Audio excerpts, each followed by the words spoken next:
اللہ ان کا سایہ دراز فرمائے۔ آمین۔ اللہ رب العالمین نے ارشاد فرمایا سورہ احزاب آیت نمبر 21، لَقَدْ كَانَ لَكُمْ فِي رَسُولِ اللَّهِ أُسْوَةٌ حَسَنَةٌ، بے شک بے شک البتہ تحقیق رسول اللہ صلی اللہ تعالیٰ علیہ وسلم کی حیات مبارکہ جو ہے وہ ہمارے لیے بے مثال نمونہ ہے۔ بے شک حضور سید دو عالم صلی اللہ علیہ وآلہ وسلم کی پوری حیات مبارکہ، اس حیات سے مراد آپ کی نورانی زندگی لے لیں، روحانی زندگی لے لیں، آپ کا ولادت مبارکہ لے لیں، اور آپ کی بچپن ہے، آپ کی جوانی ہے، حتیٰ کہ 40 سال کے بعد کی آپ کی زندگی مبارکہ، سیرت مبارکہ ہے، اور پھر مکی زندگی ہے، مدنی زندگی ہے، گھریلو زندگی ہے، عائلی ہے، معاشرتی ہے، اور ایک لیڈر کے طور پر آقا صلی اللہ علیہ وسلم ایک امام الانبیاء علیہ السلام کے طور پر پوری کائنات میں بے مثال ہیں۔ بے شک ہمارے نبی صلی اللہ علیہ وسلم کا تصور اگر کیا جائے تو ذہن کے اندر اتنی خوبصورتی اور ایسا حسن کا پیکر آتا ہے، اور لگتا ایسا ہے کہ وہ ایسی ہستی ہیں کہ جن کے تشریف لانے کی وجہ سے اور جن کے دنیا میں آنے کی وجہ سے، حتیٰ کہ جن کا تصور کرنے کی وجہ سے بھی اندھیرے چھٹ جاتے ہیں اور مشکلات ٹل جاتی ہیں، مایوسیاں خوشیوں میں بدل جاتی ہیں، پریشانیاں ختم ہو جاتی ہیں، امید کا ایک نیا جہان جو ہے وہ ظاہر ہو جاتا ہے، اور انسان کے دکھ بھول کر انسان ایک نئی زندگی جیسے اسے مل گئی ہو ایسے کیفیات محسوس کرتا ہے۔ اور حضور صلی اللہ تعالیٰ علیہ وآلہ وسلم ہمارے لیے صرف رحمت نہیں ہے بلکہ ساری کائنات کے لیے اب رحمت بن کر آئے۔ لہٰذا ہمیں چاہیے کہ ہم آقا علیہ السلام کی حیات مبارکہ کے ہر پل اور ہر لمحے کو دیکھیں، سوچیں، غور و فکر کریں اور اسے فالو کریں، اور خود اس پر عمل کر کے اسے اگلی نسلوں تک منتقل کریں، اور شرق تا غرب آقا علیہ السلام کی محبت اور سیرت کا نور جو ہے وہ پھیلائیں، تاکہ مسلمان بھی اور دیگر دنیا بھی آقا علیہ السلام کی سیرت اور کردار اور آپ کے جو نور نبوت ہے اس سے فیضیاب ہو سکے۔ یہ آپ نے بہت اچھی بات کی علامہ صاحب کہ ہم نے نہ صرف آقا دو جہاں حضرت محمد مصطفیٰ صلی اللہ علیہ وآلہ وسلم کی سیرت مبارکہ کی پیروی کرنی ہے، اس پر عمل کرنا ہے، بلکہ ان تعلیمات کو دور دور تک پھیلانا ہے، یہ بھی ہماری ذمہ داری ہے۔ آغا صاحب اس نقطے پر، اس پوائنٹ پہ کیا کہنا چاہیں گے؟ بسم اللہ الرحمن الرحیم۔ بہت شکریہ سچ ٹی وی کا، اور میری بڑی خوشی ہے میرے لیے بھی کہ ڈاکٹر علامہ ظہیر عباس قادری صاحب کے ساتھ آج ایک خوبصورت محفل جو ہے اس میں ہم اکٹھے ہیں، موجود ہیں، اور جس عظیم ہستی کا تذکرہ ہو رہا ہے، جیسے قبلہ قادری صاحب نے فرمایا کہ سید الانبیاء، انبیاء کے سردار نبی، وہ نبی کہ جن کے بارے میں کہا گیا کہ لولاک لما خلقت الافلاک، کہ حبیب اگر آپ نہ ہوتے تو اللہ نے فرمایا کہ میں اس کائنات کو خلق نہ کرتا، جس کو اللہ نے وجہ تخلیق کائنات رسول بنا کے بھیجا ہے، جس کے صدقے میں یہ سارا نظام کائنات چمک رہا ہے، دمک رہا ہے، روشن ہے، تو اس عظیم ہستی کا ذکر ہو رہا ہے، ہمارے لیے بڑی سعادت کی بات ہے۔ اور جیسے آپ نے کہا کہ جو میرے خیال میں بہت خوبصورت موضوع ہے، اور آج وقت کی ضرورت ہے کہ آج خاص طور پہ امت مسلمہ کو سید الانبیاء کی جو پاکیزہ سیرت ہے، جو نورانی سیرت ہے، اس کو سمجھنے کی ضرورت ہے، اس پر عمل کرنے کی ضرورت ہے۔ اور جیسے قبلہ صاحب نے فرمایا کہ قرآن نے واضح فرمایا ہے کہ لَقَدْ كَانَ لَكُمْ فِي رَسُولِ اللَّهِ أُسْوَةٌ حَسَنَةٌ، ایک رول ماڈل ہے، پیغمبر کرام اسلام کی ذات گرامی رول ماڈل ہے، اور یہ بھی انسان کی فطرت کے اندر اللہ نے رکھ دیا ہے کہ ہر انسان اپنے طور پہ ایک ہیرو، ایک رول ماڈل تلاش کرتا ہے، وہ کامیاب زندگی گزارنے کے لیے ایک کسی نمونہ عمل کی تلاش میں ہوتا ہے، تو ایسا خوبصورت نمونہ عمل، ایسا خوبصورت رول ماڈل اللہ نے دے دیا ہے پوری بشریت اور انسانیت کو، اور قیامت تک کے لیے ہم سمجھتے ہیں کہ یہ جو سید الانبیاء کی پاکیزہ سیرت ہے، اس کی ضرورت کا احساس قیامت تک کے لیے ہر بشر کو ہے اور رہنا چاہیے۔ یہ ایسی ضرورت ہے جو دائمی ضرورت ہے۔ تو سید الانبیاء کی ذات گرامی کی پاکیزہ سیرت جو ہے، اور خود خدا نے قرآن میں فرما دیا ہے، جو اللہ تعالیٰ نے اپنے حبیب کا جو تعارف فرمایا قرآن میں، فرمایا اِنَّكَ لَعَلَىٰ خُلُقٍ عَظِيمٍ، کیا ہے ہمارے حبیب بے شک آپ خلق عظیم کی منزل پر فائز ہیں۔ سید الانبیاء پرفیکٹ انسان، ایک کامل انسان، ہر پہلو سے اپنے کمال پر اور معراج پر، اور انسانی جتنی اقدار ہیں، جتنی ویلیوز ہیں، جو بھی انسانی فضائل و کرامات ہیں، ان تمام فضائل و کرامات میں سید الانبیاء کی ذات گرامی اپنے معراج پر اور کمال پر ہیں۔ تو یہ بھی اسلام نے، واحد اسلام ایسا مذہب ہے جس نے ایک کامل بشر اور کامل انسان کا تصور دیا ہے۔ کسی اور مذہب نے کسی انسان کے بارے میں یہ دعویٰ نہیں کیا کہ وہ کامل انسان ہے اور آپ ان کی پیروی کریں. یہ اسلام کا امتیاز ہے. اور میں سمجھتا ہوں کہ سید الانبیاء کی ذات گرامی صرف مسلمانوں کے لیے ہی اسوہ نہیں ہے، بلکہ فرمایا اللہ نے قرآن میں کہ وما ارسلناک الا رحمۃ للعالمین، کہ ہم نے آپ کو عالمین کے لیے رحمت بنا کے بھیجا ہے، مسلمین کے لیے رحمت نہیں ہے. یعنی جتنے بھی فیض کرم اس خدا کی طرف سے ساری مخلوق کو جا رہا ہے وہ سید الانبیاء کے وسیلے اور صدقے سے جا رہا ہے. سبحان اللہ. تو یہ ہمارے لیے بڑی سعادت کی بات ہے کہ آج اس عظیم ہستی کا ہم تذکرہ کرنے یہاں بیٹھے ہیں اور اپنی زبان کو ہم معطر کر رہے ہیں، نورانی کر رہے ہیں اس پاکیزہ ذکر کے ساتھ کہ جن کے ذکر کو اللہ نے اپنا ذکر فرمایا ہے. کیا بات ہے کہ سید میرے حبیب کا ذکر میرا ذکر ہے. تو اس لیے میں سمجھتا ہوں کہ آج کے اس موضوع میں اور پھر آج جس طرح سے فتنے برپا کیے جا رہے ہیں عالم اسلام کے خلاف، دشمنان اسلام کی جو سازشیں ہو رہی ہیں، تو میں سمجھتا ہوں اس زمانے میں اس دور میں خاص طور پہ زیادہ ضرورت ہے سیرت طیبہ کو سمجھنے کی، اور ان کی جو سیرت طیبہ کے جو نورانی پہلو ہیں ان کو فالو کرنے کی ضرورت ہے، ان کی پیروی اور اطاعت کی ضرورت ہے تاکہ ہم اس دنیا میں بھی کامیاب ہوں اور آخرت میں بھی آخرت بھی سمجھ سکے. بہت خوبصورت بات. اور آغا صاحب نے ایک جو بات کی کہ یہ فطری عمل ہے علامہ صاحب، ایک انسان جو ہے وہ کسی کے فٹ سٹیپ فالو کرنے کی کوشش کرتا ہے، کسی سے انسپریشن لیتا ہے، اس کے لیے کوئی سورس آف انسپریشن بھی ہے، انفارمیشن بھی ہے، اور وہ اس کو فالو کرنے کی ایک تگ و دو میں لگا ہوتا ہے. تو موجودہ دور کے انسان کے لیے یا مسلمان کے لیے یا پھر اگر ہم بالخصوص نوجوانوں کی بات کریں تو آج کے نوجوان کے لیے کتنا ضروری ہے کہ وہ سیرت کاملہ کی جو ہے وہ پیروی کرے، سنت مبارکہ کو اپنانے کی کوشش کریں. میں چاہ رہی ہوں کہ تھوڑا سا ہم اسی کو لیبریٹ کریں، پھر ہم جو ہے سیرت کے مختلف پہلوؤں کو ڈسکس کریں. جی ضرور انشاءاللہ. حضرت علامہ صاحب نے، علامہ عسکری صاحب نے بڑی خوبصورت باتوں میں سے ایک انتہائی خوبصورت پوائنٹ جو دیا ہے وہ انسان کامل کا. اسلام واحد ایسا مذہب ہے جس نے پہلی مرتبہ، یعنی دعوے تو لاکھوں لوگ کرتے ہوں گے مگر پراپر جس کو اللہ نے انسان کامل بنا کے بھیجا وہ ہمارے نبی صلی اللہ علیہ وآلہ وسلم ہیں. تو یہ چیز ہمارے لیے بے انتہا خوشی والی بات ہے. پہلے زمانوں میں دوسرے جو مذاہب ہیں اور جو انبیاء کی اولاد سمجھے جاتے ہیں تو انہوں نے بڑے دعوے کیے کہ ہم سب سے سپیریئر ہیں، ہم سب سے پرفیکٹ ہیں اور ہم بڑی ایجادات کرتے ہیں، اور آج بھی وہ انہی کوششوں میں لگے رہتے ہیں کہ تسلط جمائیں اپنا، چاہے وہ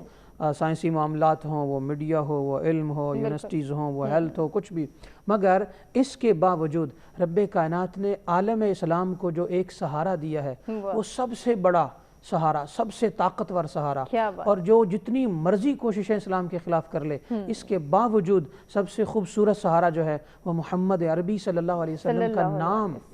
ہی کافی ہے کہ ان کا نام لے دیا جائے تو رب کی مدد آن اترتی ہے. آقا صلی اللہ علیہ وسلم کی جو مبارک جوانی ہے وہ اتنی خوبصورت تھی کہ آقا علیہ السلام کے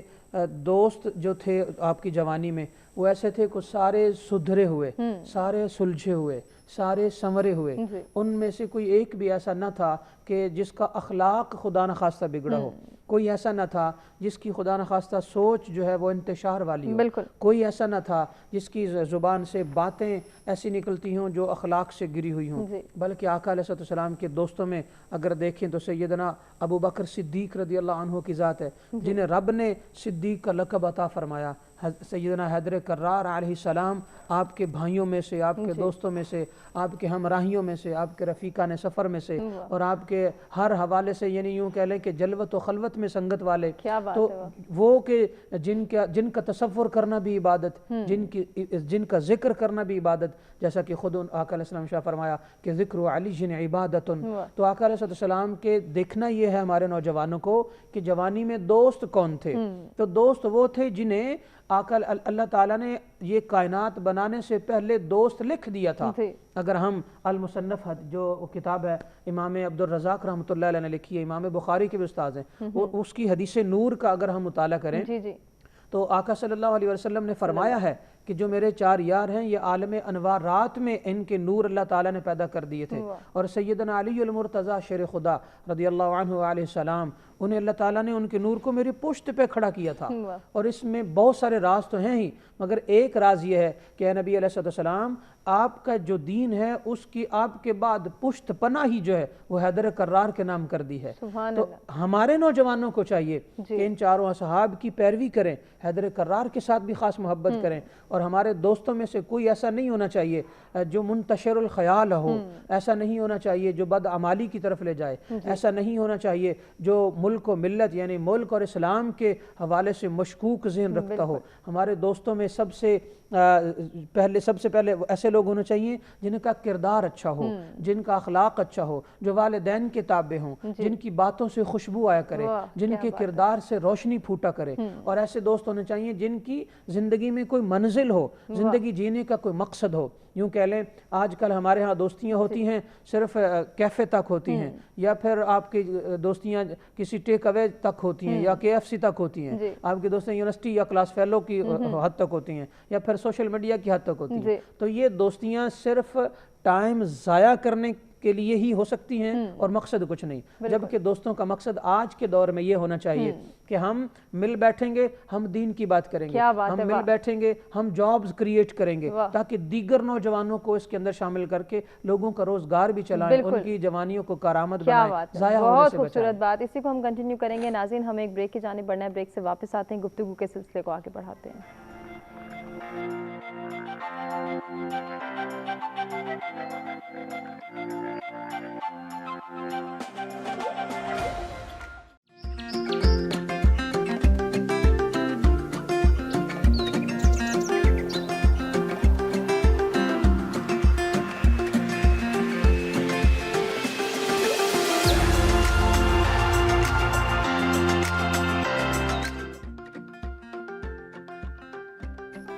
جی ویلکم بیک۔ سچ سویرا میں ایک مرتبہ پھر سے آپ کو کہیں گے خوش آمدید۔ آج کا ٹاپک جس پر گفتگو کا سلسلہ جاری ہے، سرکار دو عالم حضرت محمد مصطفیٰ صلی اللہ علیہ وآلہ وسلم کی سیرت پاک کا مطالعہ کرنا اور اس کی پیروی کرنا ہم سب کی ذمہ داری ہے، ہم سب کے لیے ضروری ہے، اور یہ نہ صرف ہمارے لیے دنیاوی پہلو سے ضروری ہے بلکہ دنیا اور آخرت دونوں کو منور کرنے کے لیے، دونوں کو سنوارنے کے لیے ہمارے لیے بے حد ضروری ہے کہ ہم سیرت مبارکہ کے ہر پہلو کو ڈسکس کریں اور پھر اس کو اپنانے کی کوشش کریں۔ اخلاقی تربیت کے حوالے سے جو ہے وہ خصوصی طور پہ بات ہوگی کہ اخلاقی تربیت کے لیے ہم حضور نبی اکرم صلی اللہ علیہ وسلم کی سیرت کی پیروی کس طرح سے کر سکتے ہیں بحیثیت مسلمان، بحیثیت نوجوان۔ یہ ہم سب کی ذمہ داری ہے کہ نہ صرف ہم پیروی کریں بلکہ دوسروں کو بھی اس کی ترغیب دیں، دوسروں تک بھی ان تعلیمات کو پھیلائیں۔ کس طرح سے کر سکتے ہیں اس پر بات کریں گے، اور اخلاق کی اہمیت جاننا بھی ہم سب کے لیے بہت ضروری ہے۔ تو قرآن و سنت کی روشنی میں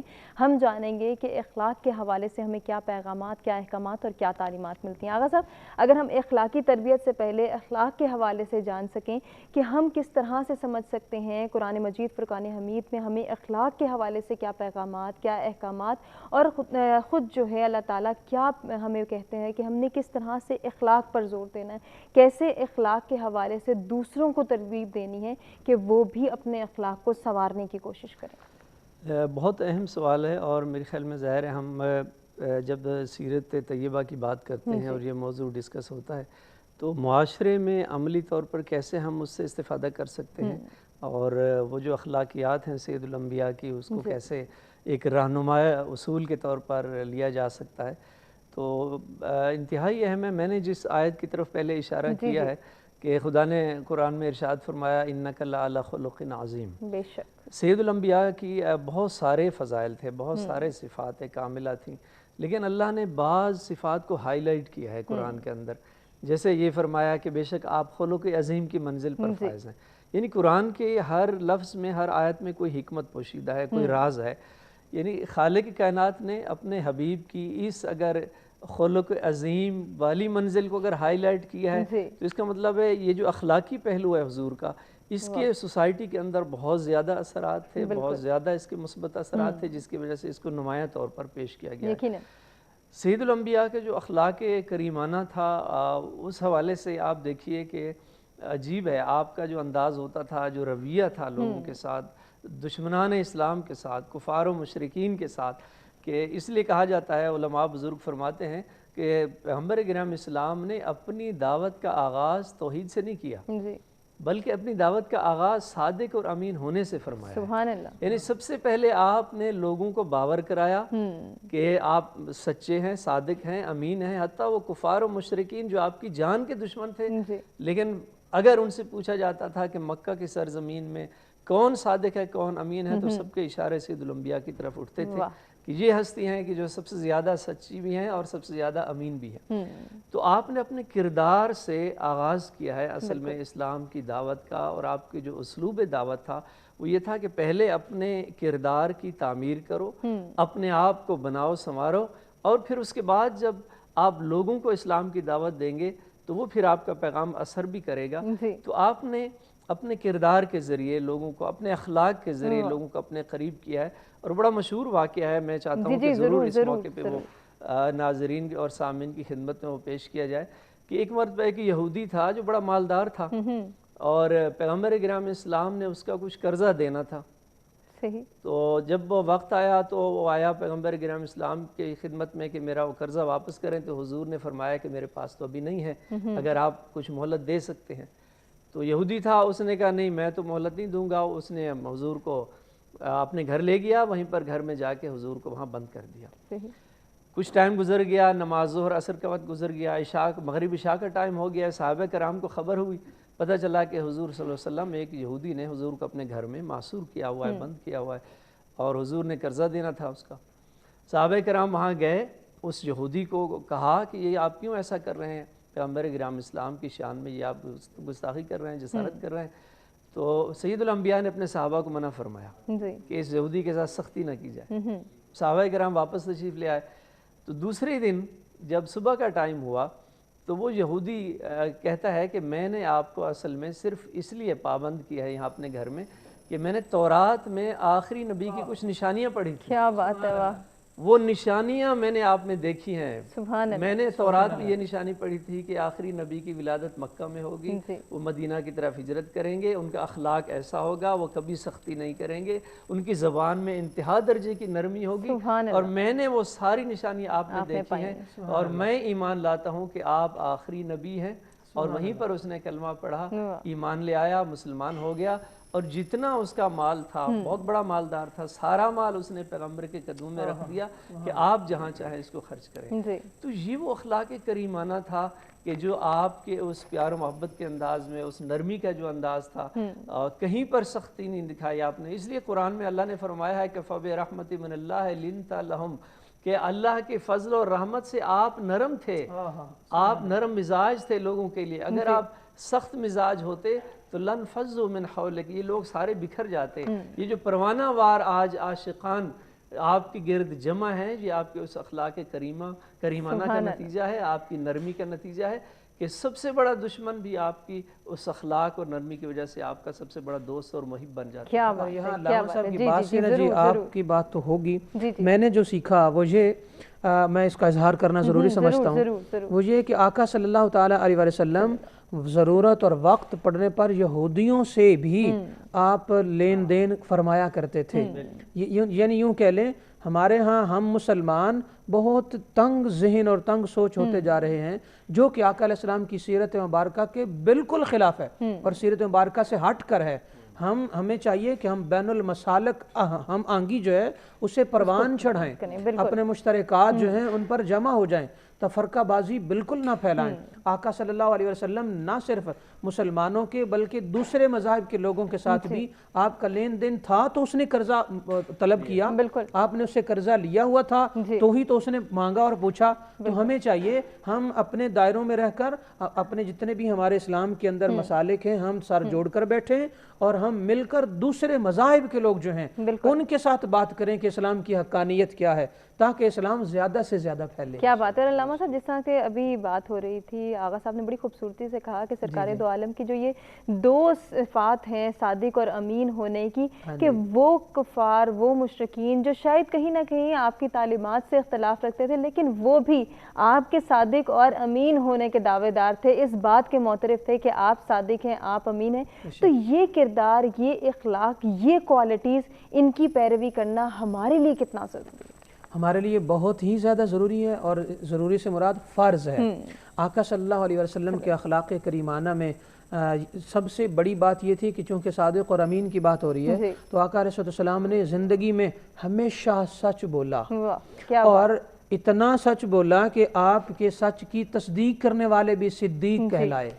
اتنا سچ، اور اس حد تک سچ بولا کہ اگر وقتی طور پر کسی نے تسلیم نہیں بھی کیا تو بالآخر رب کائنات نے اس کی بات کو سچا ثابت کر دیا، حتیٰ کہ اگر اس وقت کے کچھ ایسے یہودی بھی تھے جو آقا علیہ السلام کی مخالفت کرتے تھے اور آپ کی باتوں کے خلاف سازشیں کرتے تھے، وہ یہودی آج اگر قرآن پاک میں جب بھی تحقیق کرتے ہیں تو جو سائنٹیفک تفاسیر ہیں ان کے اندر باقاعدہ انہوں نے اقرار کیا، اور اپنے بکس کے اندر اور اپنے میڈیا پر وہ اقرار کرتے ہیں کہ وہ سچے تھے، اور اس وقت یعنی یوں کہہ لیں کہ اپنی خامیوں کو چھپانے کی کوشش کرتے ہیں۔ آقا صلی اللہ تعالیٰ علیہ وسلم کے اخلاق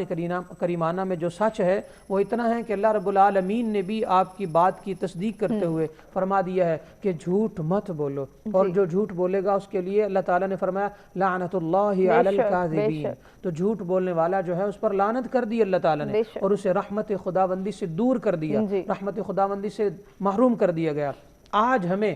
ہر موقع پر اور ہر سٹیج پر اور زندگی کے ہر قدم پر سچ اپنانے کی ضرورت ہے، اور اس انداز اپنانے کی ضرورت ہے کہ ہماری سوچ سچی ہو، یعنی کہ آقا علیہ السلام کی محبت کے اندر گندھی ہوئی ہو، ہمارا کردار سچا ہو کہ آقا علیہ السلام کی سیرت مبارکہ میں ڈھلا ہوا ہو، ہماری زبان سچی ہو کہ آقا علیہ السلام کے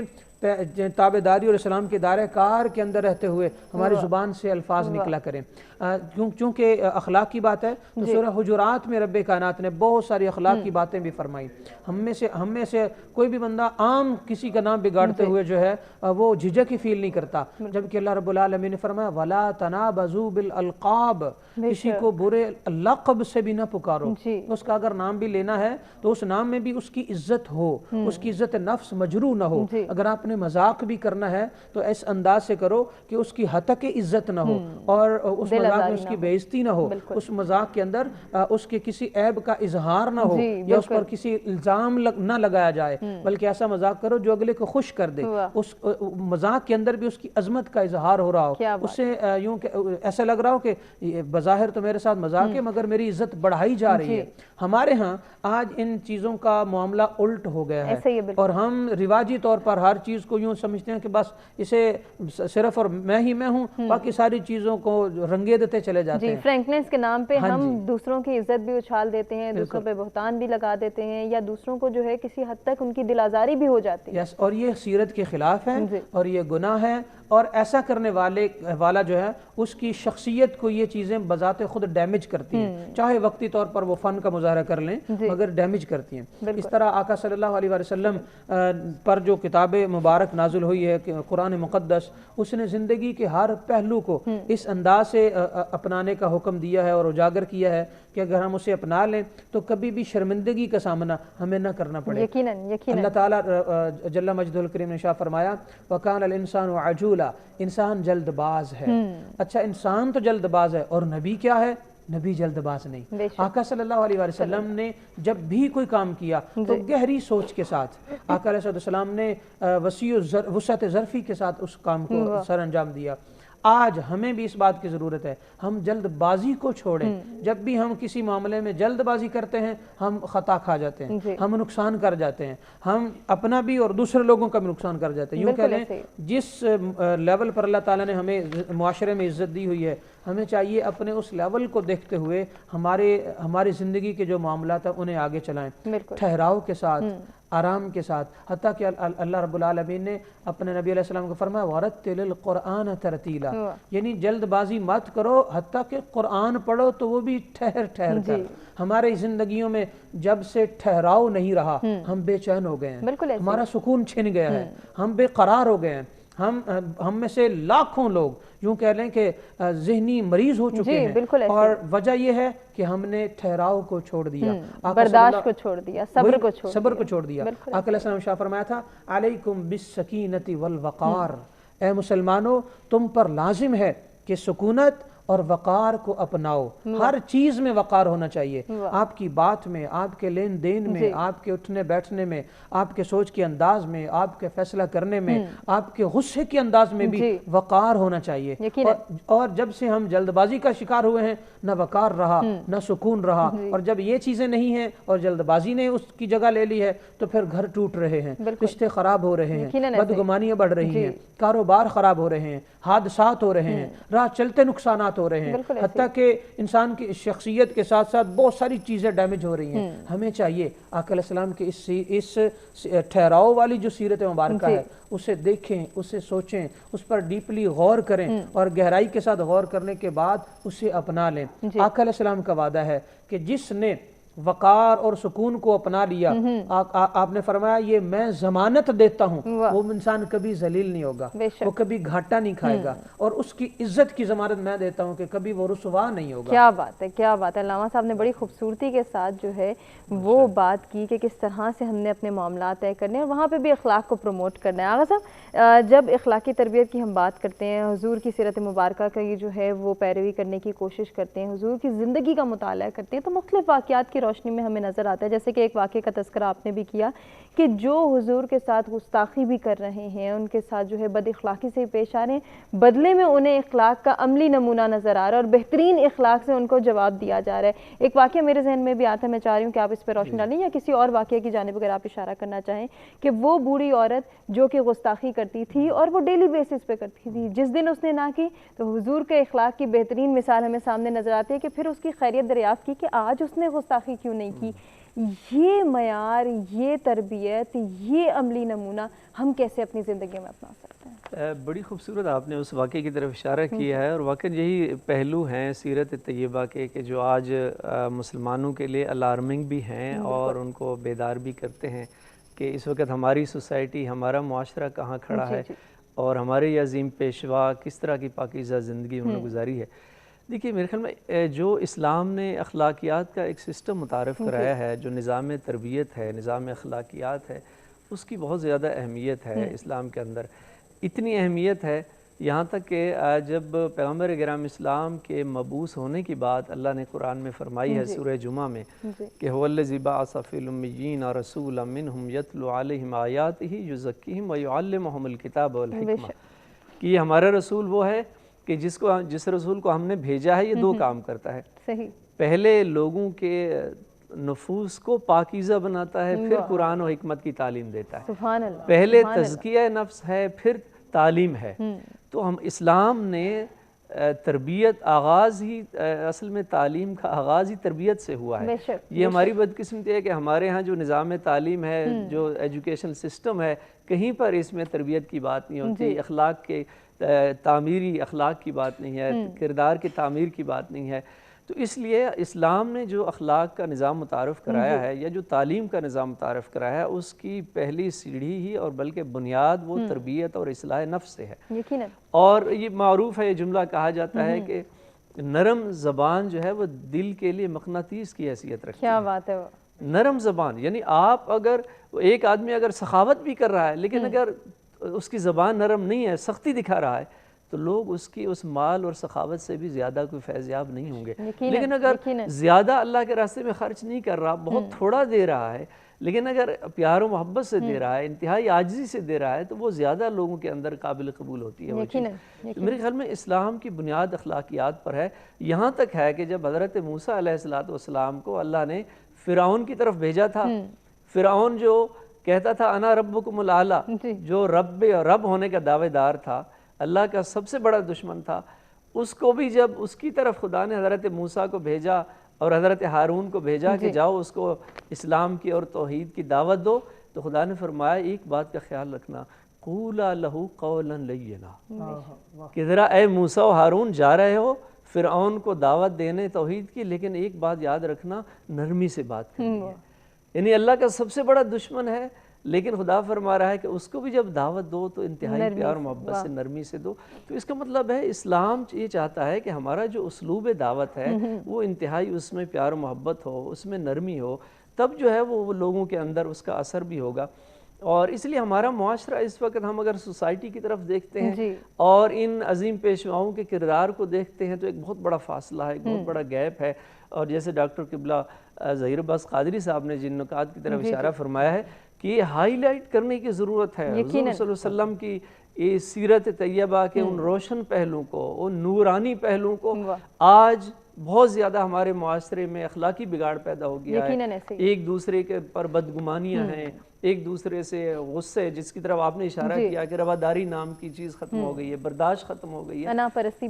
پرستی بن گئی ہے، تکبر آ گیا ہے. تو وہ جو عاجزی اور انکساری والا پہلو ہے وہ کہیں پہ نظر نہیں آتا. پیغمبر اکرام اسلام کے بارے میں معروف ہے کہ آپ میں عاجزی اور انکساری اور تواضع کا یہ عالم ہوتا تھا کہ جب کوئی اجنبی شخص آتا تھا اور آپ صحابہ کرام کے درمیان تشریف فرما ہوتے تھے تو اس کو پوچھنا پڑتا تھا کہ ان میں رسول کون ہے. یعنی آپ کے بیٹھنے کا انداز ایسا ہوتا تھا کہ کہیں پہ کوئی پروٹوکول، وہ ظاہری چیزیں جو آپ آج کل ہم سب عام طور پہ ان میں گھرے ہوئے ہیں کہ جب ایک شخصیت بن جاتی ہے تو اس کی ایک خواہش ہوتی ہے کہ مجھے ایک خاص پروٹوکول دیا جائے، دوسروں میں نمایاں نظر آؤں. یہ چیزیں حضور صلی اللہ علیہ وسلم کی ذات گرامی میں کہیں پہ ہمیں نظر نہیں آتی. انتہا درجے کی عاجزی اور انکساری ہوتی تھی کہ اجنبی شخص کو پوچھنا پڑتا تھا کہ ان میں رسول کون سا ہے. تو میرے خیال میں زمین پہ بیٹھ کے کھانا کھانا، یجلس علی الارض، اور یعنی عبد کی طرح بیٹھنا، وہ جو ساری خصوصیات آپ کی ذکر ہوئی ہیں. تو جب اخلاق کی بات کی جاتی ہے، پوچھا گیا ایک معصوم علیہ السلام، امام جعفر صادق علیہ السلام سے پوچھا گیا کہ فرمائیے اخلاق کسے کہتے ہیں، اخلاق کی ڈیفینیشن کیا ہے؟ تو آپ نے 2-3 چیزیں اس میں بیان فرمائی. پہلی چیز فرمایا کہ اس کی زبان میں نرمی ہو، دوسری چیز اس کے چہرے پہ بشاش ہو، اس کا چہرہ مسکراہٹ ہو، ترش روی نہ ہو، ترش روی نہ ہو، اور تیسری چیز اس میں عاجزی اور انکساری ہو. یہ تینوں چیزیں جب جمع ہو جائیں گی تو پھر وہ اخلاق اچھا اخلاق کہلائے گا، حسن اخلاق کہلائے گا. اور حضور صلی اللہ علیہ وسلم نے جو اپنی نورانی حدیث میں ارشاد فرمایا ہے، فرمایا محشر کے دن، قیامت کے دن وہ شخص سب سے زیادہ میرا محبوب اور میرے قریب ہوگا جو اخلاق میں سب سے زیادہ اعلیٰ ہوگا. بے شک بے شک. انہی احادیث کی روشنی میں ہم جو ہے وہ مختلف واقعات کی روشنی میں مزید بھی اس کو جاننے کی کوشش کریں گے. آپ کچھ کہنا چاہ رہے ہیں؟ جی میں کہہ رہا ہوں اس لیے یعنی جو ان ساری احادیث کی روشنی میں، قرآن کے آیات کی روشنی میں، واقعات کی روشنی میں، جس کی طرف آپ نے بھی اشارہ کیا ہے، تو سب سے زیادہ نمایاں پہلو جو اس وقت جس کی ہماری سوسائٹی کو ضرورت ہے، معاشرے کو ضرورت ہے کہ کم از کم ہم بولنے میں ایک دوسرے سے پیار و محبت سے، نرمی سے، اور قبلہ قادری صاحب نے جس کی طرف اشارہ کیا کہ ایک دوسرے میں سختی، نفرت، وہ چیزیں، وہ جو ہم نے نفرت کی دیواریں کھڑی کر رکھی ہیں اپنے درمیان، ان کو مٹانا ہوگا. اور انسانیت کی جو تکریم ہے، اللہ نے فرمایا وَلَقَدْ كَرَّمْنَا بَنِي آدم، کہ میں نے انسان کو ایک تکریم اور عزت سے نوازا ہے. میرے خیال میں ایک انسان کی اپنی حیثیت ہے، ہر بندے کی اپنی شخصیت ہوتی ہے. وہ چاہتا ہے کہ میں اگر ڈیمانڈ کروں کہ میری شخصیت کا احترام کیا جائے تو دوسرا بھی، اس کی بھی یہ حق ہے، وہ بھی اس کا بھی احترام ہونا چاہیے. تو یہ جو باہمی احترام کا جو تعلق اور رشتہ ہے، اسی سے معاشرہ سنورے گا اور معاشرہ جو ہے پاکیزہ معاشرہ تشکیل دے. یقیناً آغا صاحب نے وجہ فرمایا. اور یہ جو بات ہم آج اپنی سوسائٹی میں دیکھتے ہیں کہ ہم تمام اخلاقیات بھول جاتے ہیں. آج ہمارے پاس ایک عہدہ ہے، ایک ڈیزگنیشن ہے، آج ہمارے پاس ایک سیٹ ہے، ہمارے انڈر جتنے لوگ ہیں، ہمارے سب آرڈینیٹ ہیں، ہمیں یہ لگتا ہے کہ جب تک ان پر سختی نہیں کریں گے، ان سے بد اخلاقی سے پیش نہیں آئیں گے، ان پر روب اور دبدبا شو نہیں کریں گے، تب تک شاید ہم نہ مانے جائیں. یہ جو میں، میرا اور میری حیثیت ہے، یہ کیوں ہے؟ اس کے پیچھے کیا ریزن ہے آپ کی نظر میں؟ آخر یہ کیوں اتنی جلدی اور اتنی تیزی سے پروموٹ ہوتا چلا جا رہا ہے؟ کمی کہاں پہ ہے؟ دیکھیے بڑی اچھی بات کی آپ نے. یعنی ہر بندہ جو ایک سیٹ پہ بیٹھا ہے وہ سمجھتا ہے نیچے والے سارے جو ہیں انہوں نے میری سختی ہی برداشت کرنی ہے، تب میں اپنے وہ منصب جو عہدہ ہے اس پر میں اپنی حیثیت منوا سکوں گا. میرے خیال میں اصل مشکل یہ ہے کہ ہم نے اسلام کی روح کو نہیں سمجھا. ہم اگر ایک انسان نمازی ہے، عبادت گزار ہے، سارے فرائض کو انجام دے رہا ہے، اور اگر اس کے دل میں تکبر ہے، انا پرستی ہے، تو پھر اس کا مطلب ہے وہ عبادت نہیں، وہ عادت ہے. بالکل وہ جو روح ہے عبادت کی. ورنہ نماز تو انسان کو خاضع و خاشع بناتی ہے، نماز تو انسان کو عاجز بناتی ہے. عاجزی اور انکساری اگر عبادت اور بندگی کے نتیجے میں اگر انسان کے اندر وہ اظہار عاجزی اور انکساری پیدا نہیں ہوتا تو اس کا مطلب پھر وہ شیطان والا رستہ ہے، پھر وہ رحمان والا رستہ نہیں ہے. اس لیے اسلام کی روح کو سمجھنے کی ضرورت ہے. اسلام کا آغاز ہی کفر کی، حدیث میں کہا گیا ہے کفر کی جو پہلی سیڑھی ہے وہ تکبر ہے. کیا بات! یہ تکبر انسان کو کفر تک پہنچا دیتا ہے. شیطان نے یہی کیا تھا. تکبر کی وجہ سے وہ شیطان بنا، ملعون بنا، رجیم بنا. بالکل. تو لہذا یہ عاجزی اور انکساری والا پہلو ایسا پہلو ہے کہ اگر ہم یہ سارے اپنا لیں، کم از کم ایک دوسرے سے پیار محبت اچھے انداز سے بات کرنا آ جائے، دوسرے کو انسان سمجھتے ہوئے اس کی حیثیت کا احترام کریں، تو پھر جو ہماری معاشرتی برائیاں ہیں یہ ساری ختم کنٹرول ہو جائیں گی. بجا فرمایا آپ نے، اور اسی گفتگو کے سلسلے کو ہم آگے بھی بڑھائیں گے. ناظرین، ہمیں ایک بریک کی جانب بڑھنا ہے. بریک پہ جانے سے قبل ہم محمد علی بنگش سے گزارش کریں گے کہ وہ بارگاہ رسالت مآب صلی اللہ علیہ وآلہ وسلم میں ہدیہ عنایت پیش کریں. حضور میری تو ساری بہار آپ سے ہے، حضور میری تو ساری میں بے قرار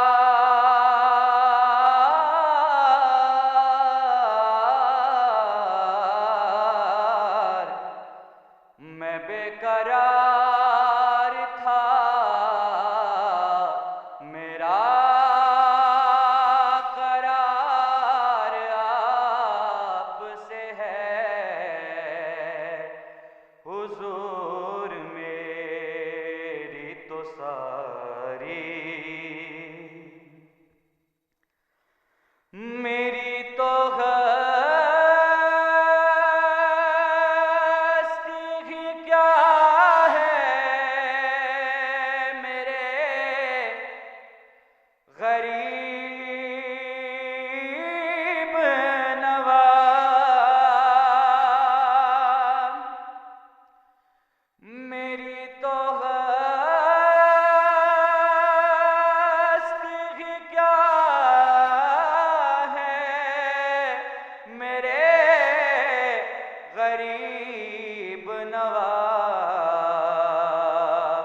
جو مل رہا ہے مجھے سارا پیار آپ سے ہے، حضور میری تو ساری کہاں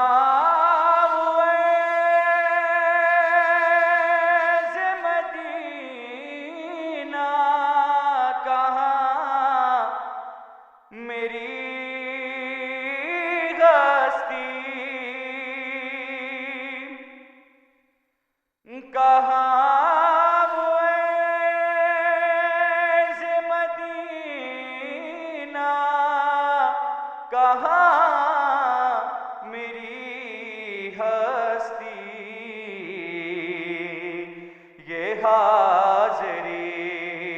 کا سبب بار بار آپ سے ہے، حضور میری تو ساری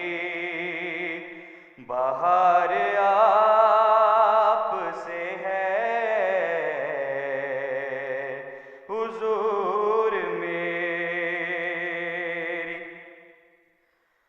سیاہ کار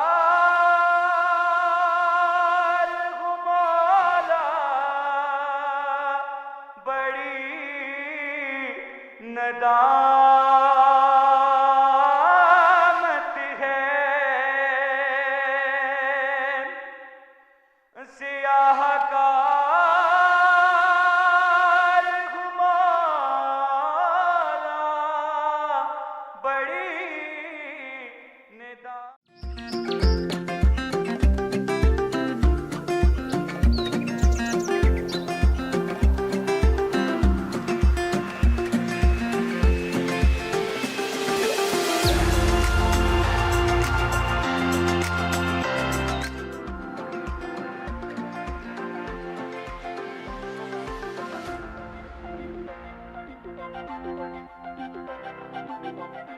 ویلکم بیک. سد سویرا میں ایک مرتبہ پھر سے آپ کو کہیں گے خوش آمدید. آج کا ٹاپک جس پر گفتگو کا سلسلہ جاری ہے، حضور نبی اکرم صلی اللہ علیہ وآلہ وسلم کی زندگی اور ان کی حیات طیبہ ہمارے لیے